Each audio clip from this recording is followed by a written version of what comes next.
our confidence. It leaves you looking in the mirror and asking yourself, why is my skin doing this now? And I hear this from so many ladies. Hopefully, after this talk, it'll help you navigate and embrace this new chapter of your lives with knowledge and some self-assurance. So let's start on the first slide.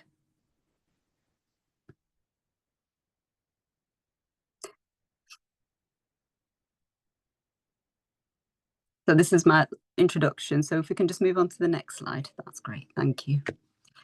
So why is it important? Well, a third of a woman's life might actually be spent in menopause, and it's a journey all women will embark on. So it's a really important topic to all of us.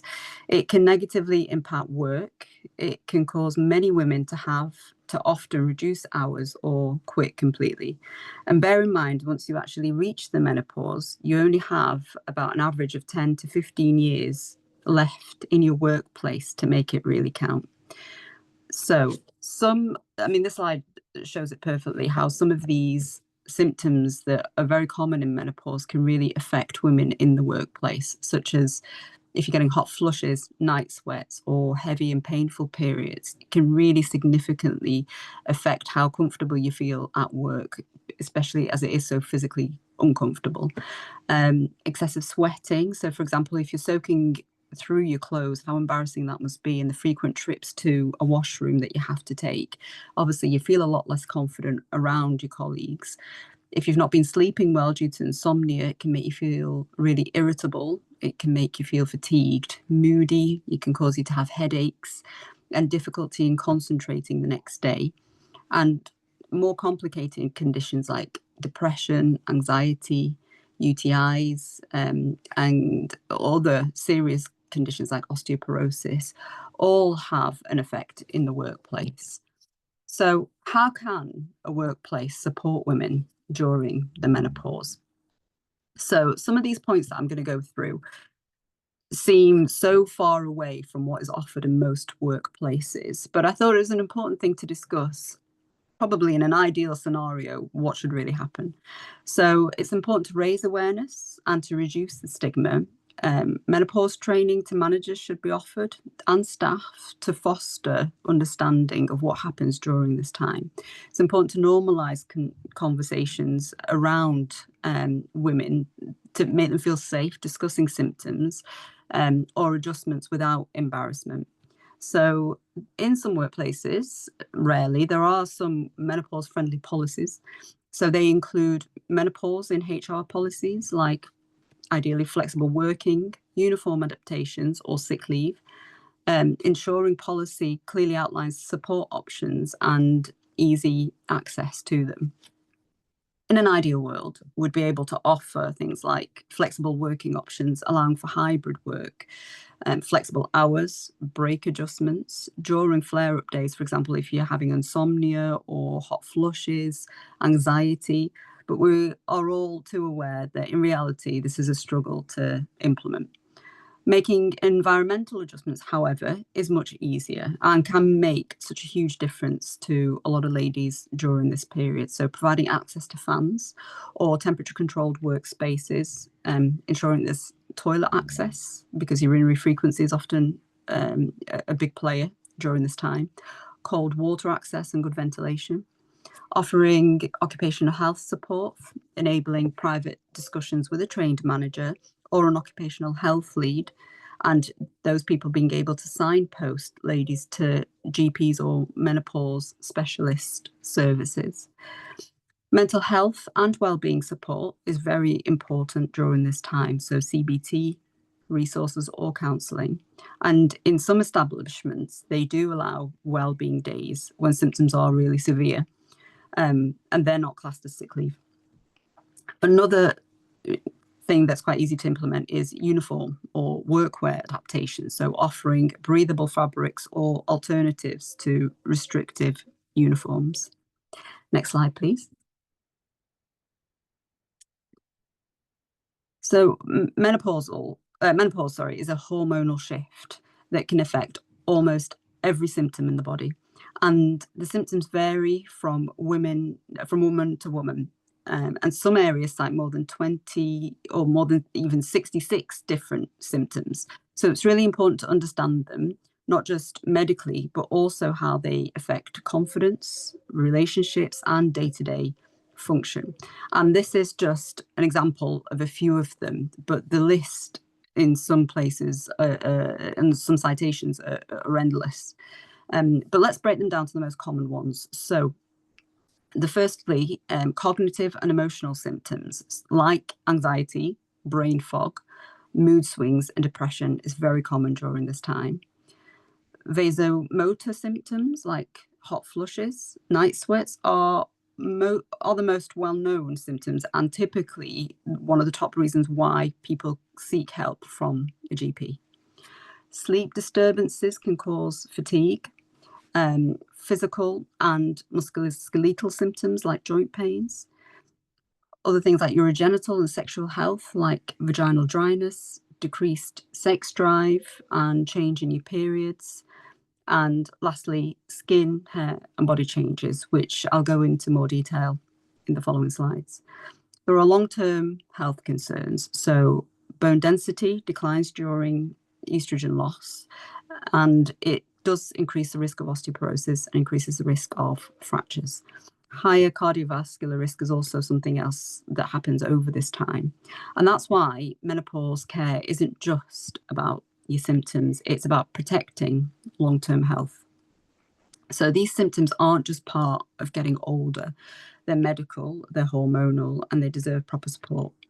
Understanding them really does empower women to seek the right help and advocate for themselves. Next slide, please. Lifestyle habits do ease menopausal symptoms without a doubt, and small daily changes can make a really big difference in how you feel during the menopause transition. So this key lifestyle strategies can really help. So regular exercise has so many benefits during the menopause. It can boost mood, it can reduce hot flushes, it does support your bone and heart health. And I always stress to everybody in this age that the importance of weight-based training to really increase your muscle mass and to help support joints and keep you as independent for as long as possible. Balanced nutrition is also really important. So a diet that is rich in calcium, vitamin D, and phytoestrogens found in nuts and seeds do help support hormones and can really curb weight gain and improve energy and reduce bloating. Quality sleep is obviously very important. It restores your energy and it reduces things like brain fog and mood swings, which is a very common complaint during this time. Things to help reduce your stress, can lower cortisol, eases anxiety and palpitations. And it's really important to limit alcohol and quit smoking during this time, as it does improve flushes, sleep, your skin, and obviously long-term health risks. So staying socially connected is also very important. And the female dentist is a great example of this. By connecting with like-minded women, it helps your mood, motivation, and your confidence. So lifestyle changes won't replace HRT, but they do complement medical treatment. And it helps you feel like you're a lot more in control and energized and confident. Next slide, please. So I wanted to take you through a quick look at how HRT has evolved over the decades. So in the 1960s, HRT became available in the UK and it was initially offered as estrogen-only therapy. It was really widely welcomed by so many women. They reported that they felt amazing on it, and it was seen as a breakthrough for managing menopause symptoms. But by the 1970s, research showed that estrogen-only HRT did increase the risk of endometrial cancer. And the solution was adding in progesterone to protect the lining of the womb. And this combination became the standard for women with a uterus. In the 2000s, however, the Women's Health Initiative and the Million Women study caused quite a lot of panic. Headlines claimed HRT increased the risk of breast cancer and heart disease, but those findings were hugely misrepresented, and the studies had quite a lot of flaws, and the results caused quite a lot of unnecessary fear.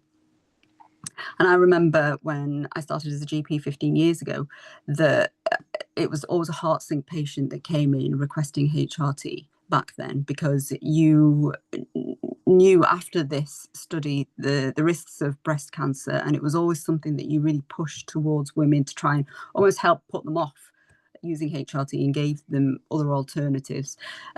But skip 10 years later, in the 2010, the data was reevaluated. And we now know that when with HRT, it can be really protective, and it helps not just symptoms, but long-term health, including bone strength, heart protection, and possibly even dementia protection.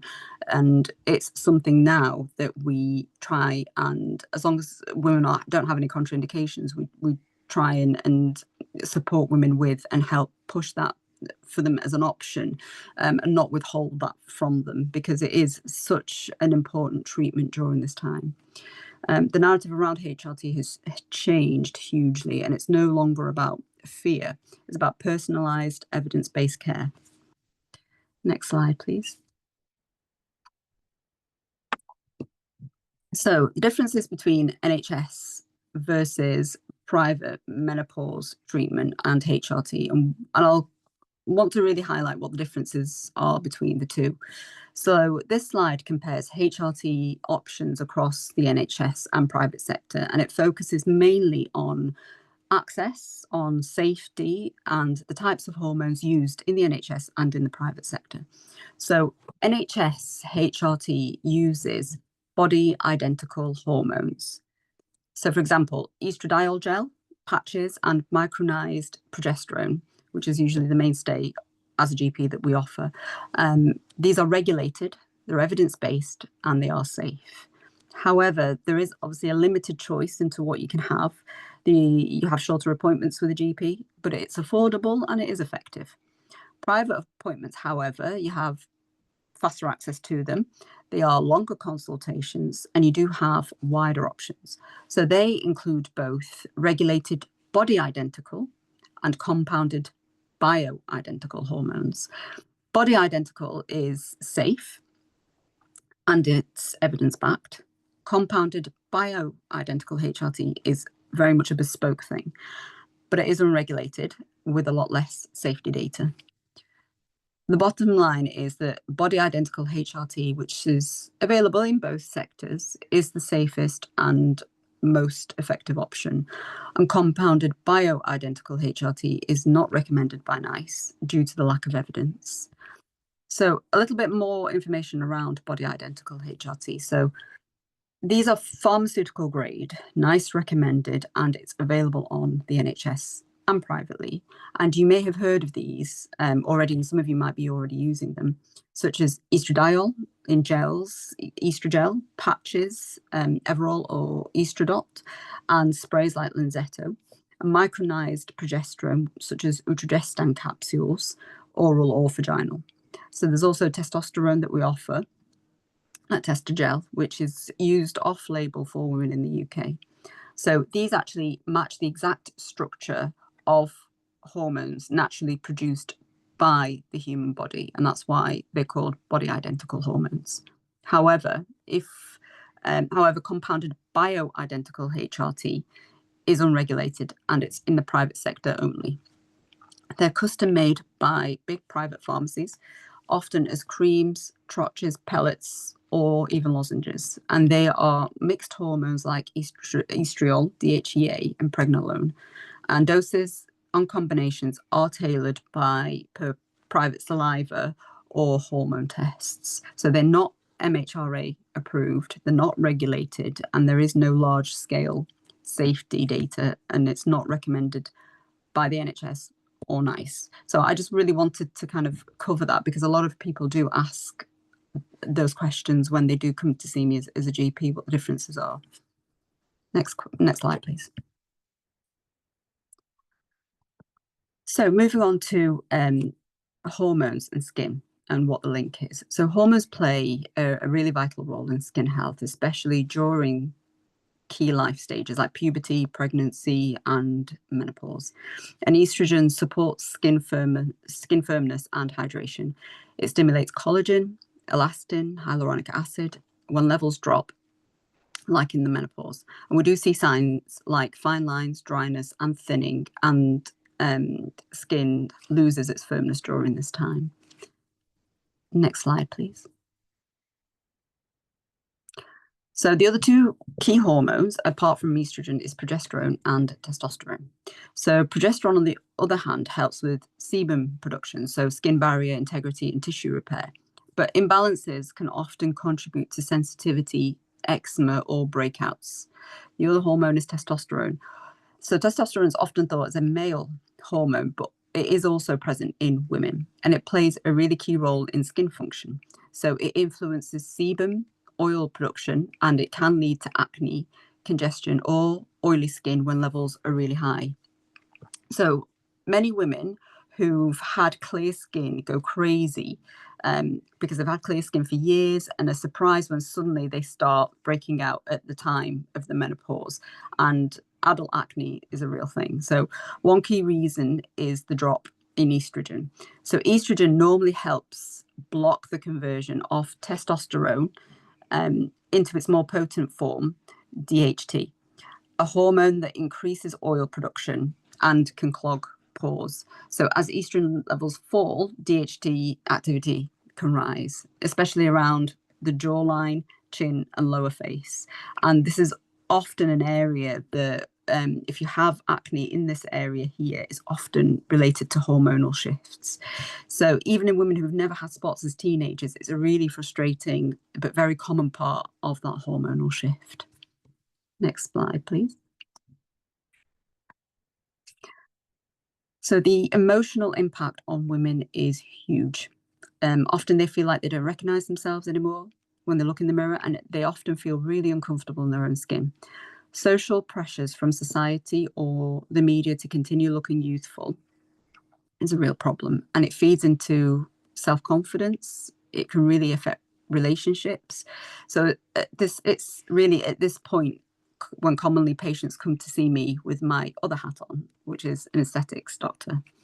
So as an aesthetics doctor, I help them understand the science of aging, help lift the stigma around aesthetics, and help women feel more empowered behind changes.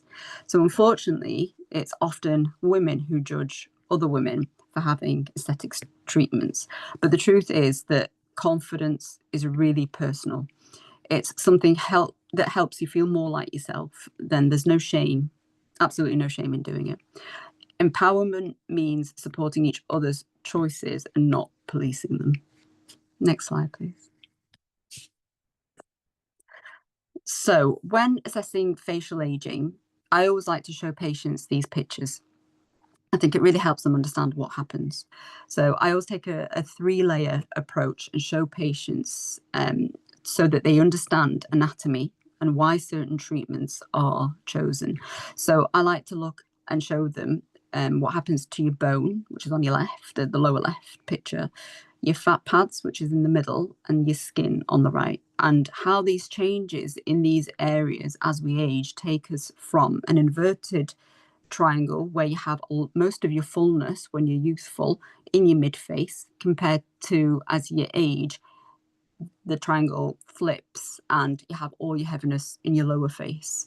And real results come from restoring structure and not just chasing lines. So with bone loss, over time, we lose a lot of bone volume in areas like the orbital rim, the mid-face around your maxilla, and jawline over the mandible. And I like to use quite a high G prime filler, which is ideal for mimicking bone, to rebuild and support these deep structures. And so this helps restore, lift, contour the foundation, which is all really critical for natural rejuvenation. So this tends to happen more in older ladies. So I would know that by a certain age that they would have lost bone. And so that is when we use a high G prime filler directly onto bone to restore that volume. So fat pad changes also happen with age. So key fat pad key fat pads shrink or descend. So like the deep medial cheek, your lateral SOOF, your periauricular and your buccal fat. And by carefully identifying which areas need volume restoration, you can use a cannula for precision and safety, and always respecting it non-anatomical planes to avoid overfilling or heaviness. And then lastly, the last picture is skin quality. So skin texture and tone also change with age, and sun exposure. So I like to address these with explaining to patients about the three cogs in effective skincare. And a lot of ladies always think that skincare means buying a very expensive moisturizer, which is probably the least important part or aspect of your skincare. So the three cogs are stimulating and using something like tretinoin, evening tone, which is with hydroquinone or arbutinol, and then exfoliating with acids. And then I'll explain what each of those does. So tretinoin helps improve skin turnover and reduces fine lines. Hydroquinone targets hyperpigmentation by bringing some of the hyperpigmentation to the surface. And glycolic acid or salicylic acid helps take away the cells that have been brought to the surface by the tretinoin and the hydroquinone, and it helps brighten, smooth, and resurfaces the skin.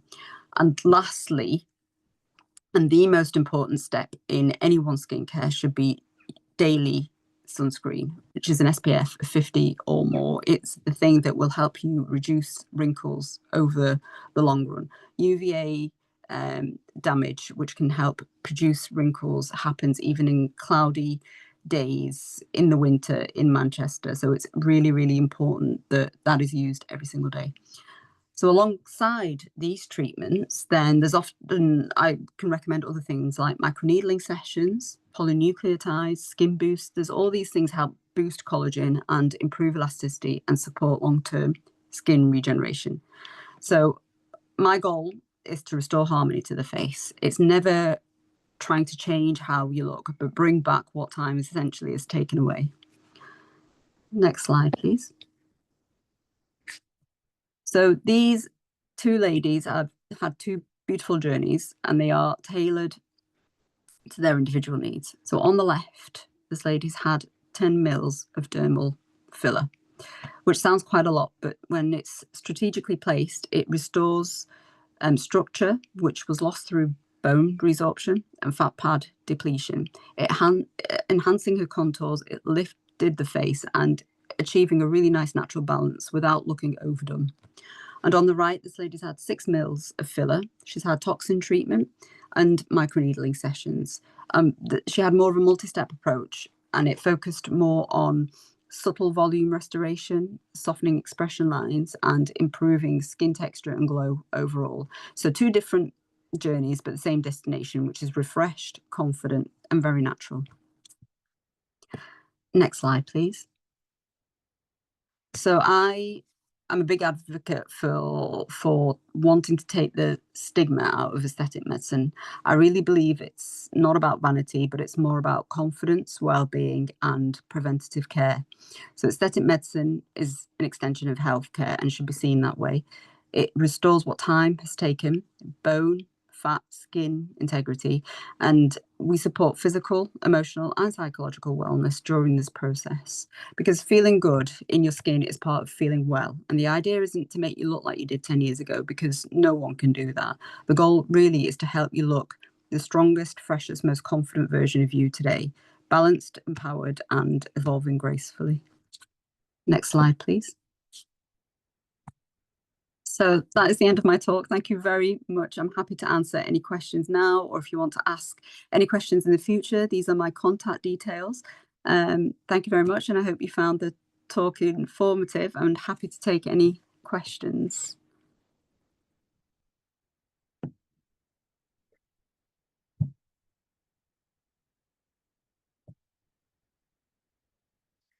Doesn't appear to be any questions. Anybody?